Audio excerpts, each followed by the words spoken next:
Alright guys, hello and welcome back to an impromptu part 6 of my Xbox 360 collection. It just sort of dawned on me this morning, sometime today. I thought, man, I went through all of my Xbox 360 games, but I didn't mention things like Bastion and a couple other things, and the reason why was they're my digital games. I don't have a lot of digital games because I'm not an extreme fan of the idea of digital only downloads of games. I do it on Steam because of the cheap sales that they have, and they're games sometimes that you're not ever going to find in a physical format. And that's why I have a few of the games that I do on my 360, the physical, or excuse me, the digital copies, because they're not available any other way. So anyway, I wanted to cover those small handful of games. As you can see on the screen here, you can see Bully and Dead Island Riptide. Those are because they're games that I actually installed to the hard drive of my 360. So you can look past those. But the very first one you see on the far left there is Bastion, which is a download only game, which is a really cool game that I downloaded because I saw a little bit of gameplay of it, and I don't think it was too expensive when I bought it. So there's that one. And of course, like I said, you see Bully. Then there's a classic Solitaire, just a basic, I think that was a free download Solitaire game. Dead Island Riptide, not to be worried about. Family Game Night is it's not a full game. It's only a little bit of the game is actually unlocked. I think it was more of like a demo version. But there's another one that I've actually downloaded, which is Far Cry 3 Blood Dragon, the very weird kind of spin-off DLC to Far Cry 3. It has nothing to do with Far Cry 3.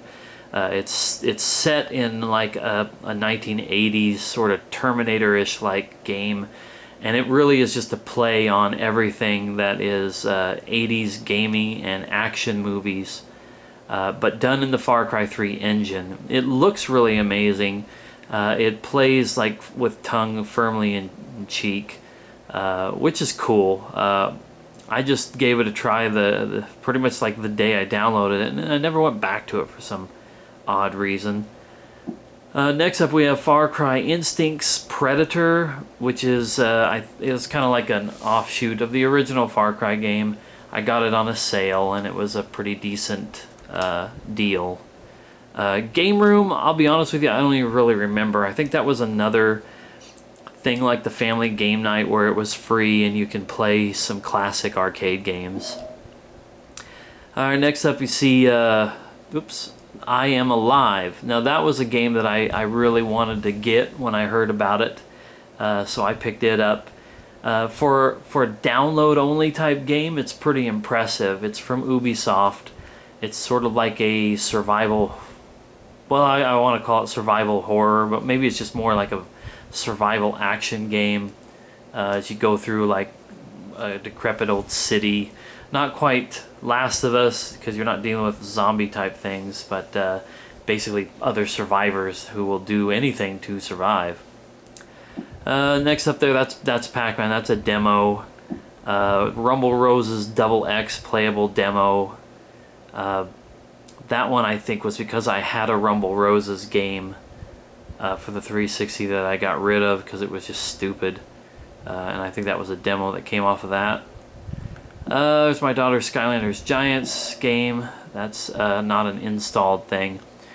Soltero Solitaire was a free download. Here's another really good one, State of Decay, although I have not played that in so long. But it was sort of like an open world zombie game with a lot of survival tactics and whatnot, and permadeath worked in there. Characters that you could pick up along the way that you could actually control could be killed, and then you just take over as another person. And then of course there's my Walking Dead Season 2, which I have not gotten around to playing Episode 3 of yet, but Walking Dead is amazing. Season 2 continues to be almost, in my opinion, as good as Walking Dead Season 1. Let's just say maybe 95% as awesome as the first one. And then equally awesome Telltale games and kind of a surprise is The Wolf Among Us. Just an amazing game that based on another graphic novel I'd never heard of before called Fables. It's really worth looking into. There's Walking Dead Survival Instinct. That's the download for that. And then there's Uno, and that was a free game, but you get pretty much a regular game, although I don't think you can play against other people unless you download the whole thing. But I'm a huge Uno fan, so it was fun to have like the virtual version of that. Alright, and as you can see in the background there is my Kingdoms of Amalur wallpaper, and sorry for the shakiness, I'm trying to adjust the tripod here so I can set this down as I sit here on the couch like I normally do, and it's zoomed in because I did that for the other angle there. Lighting is kind of crappy, but I'm only going to speak for a moment here before I end this video. Another thing I wanted to talk about, because I know I've had some people over the years inquire about the Kinect and what I thought about the Kinect, and that was on my mind today as well. So I wanted to give my thoughts first on the Xbox 360 Kinect, and then just a little bit of some thoughts about the Xbox One Kinect and the recent announcement that they're going to start selling Xbox Ones without the Kinect. So first of all, my own experience with the Kinect has been positive, but I guess what you would call, it didn't quite reach my expectations of what I was expecting when I first read about it and when I picked mine up, and my usage of it since then. I got the Kinect for two reasons. The main reason just being that I wanted what I felt was going to be a more accurate depiction of motion sensitivity in gaming. Instead of, I don't have my Wii remote with me, but here's my TV remote. Instead of doing this, I want to be able to do this. I do a lot of this. No, I'm just kidding. There's not really a lot of games that require a whole lot of crazy motion, but there's games that require you to move your hands and feet, move up and down, pretend like you're running, pretend like you're swinging a baseball bat, tennis racket, golf club. And those games really get you into them. There's dance games, and the only one that I have really is the Black Eyed Peas experience that I showed in the 360 collection, but I've never played it. I'm not a dancer for sure. And then I got it for exercise purposes. I wanted to see games and whatnot that were going to utilize motion control and make you really feel like you're doing something. And then and those kind of games will make you exercise anyway. But I also wanted games that were literally going to be for exercising, from the EA Sports Active 2 to the Kinect Sports Seasons 1 and 2. I wanted games that were going to get me up and moving around while still playing a video game. And I got the exercise, and I got some fun games, but I don't think that the potential of the Kinect was ever really truly harnessed by any of the game companies that put stuff out for it. And then if you think about how many silly and just downright horrible experiences came out for it, like the Star Wars Kinect game that was just atrocious. I mean, just search that up on YouTube and look for the dancing part of the game.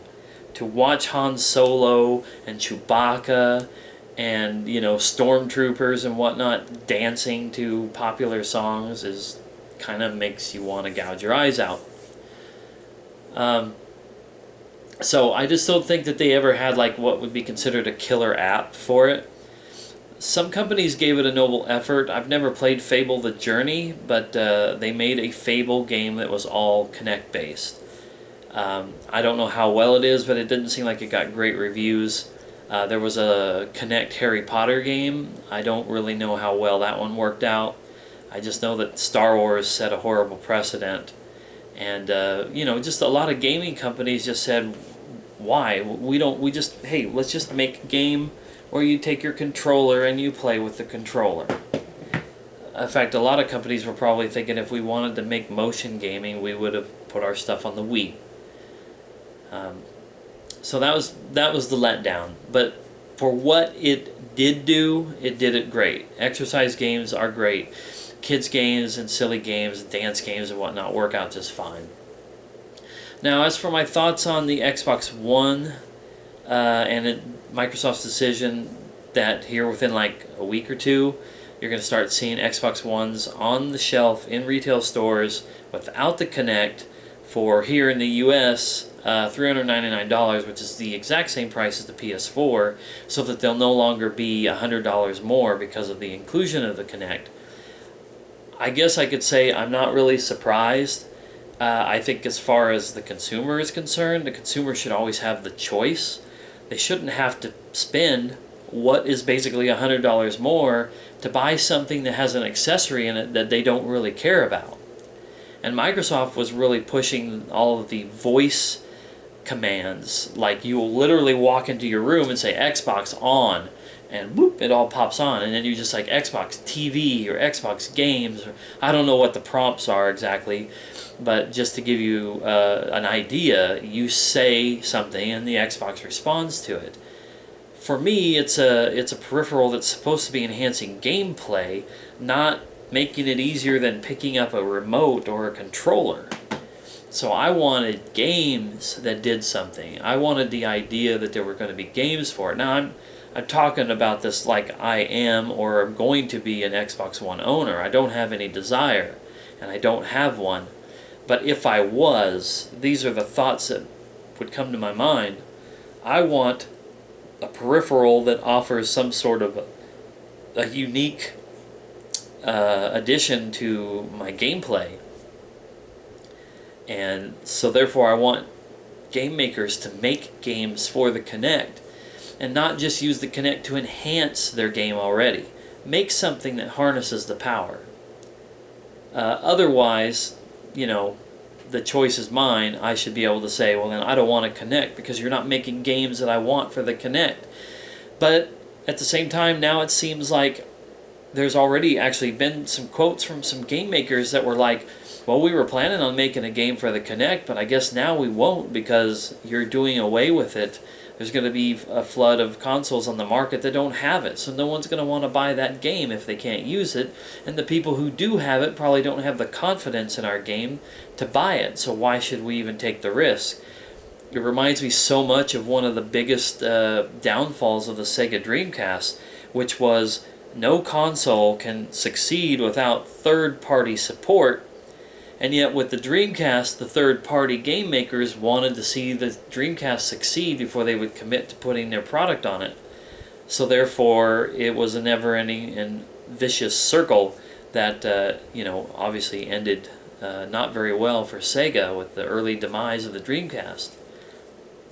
So now, you're probably not going to see much in the way of good software for the Kinect on the Xbox One, because a lot of people are not going to have it, and those who do have it or might think about getting it will see that there's no good software for it and maybe shy away from it. And even if something good came out, they would probably still not have any confidence in it.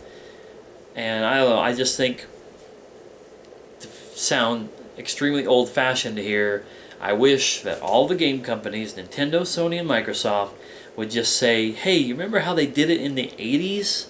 And hell, Nintendo can say, remember how we did it in the 80s? We made a console. It had a controller and it played games. It didn't play television. You didn't talk to it. It didn't watch you. It didn't have a camera staring at you and tracking your movements. It didn't play DVDs and Blu-rays and movies and all that crap. Just make a console.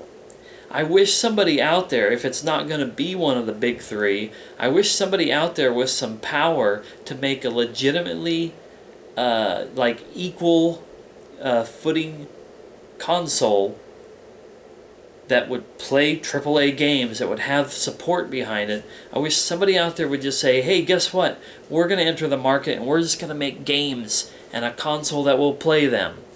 Go figure, huh? What a novel concept. Maybe I'm not just sounding old-fashioned, but maybe I'm sounding a little salty and a little pissed off, but I guess I kind of miss that. I am getting old. What can I say? I want to go back 20 years and just have consoles that were simplified to the point of having a game that you would play on it, and that's all you would concern yourselves with. Okay, well, rant over, thoughts on the Kinect over, and this will officially wrap up my 360 collection. I appreciate everybody checking my videos out, and there goes my light source in the back. Wouldn't be a video by the Red Shadow if it didn't have something going wrong, right? Anyway, once again, thanks a lot, and I'll see you next time.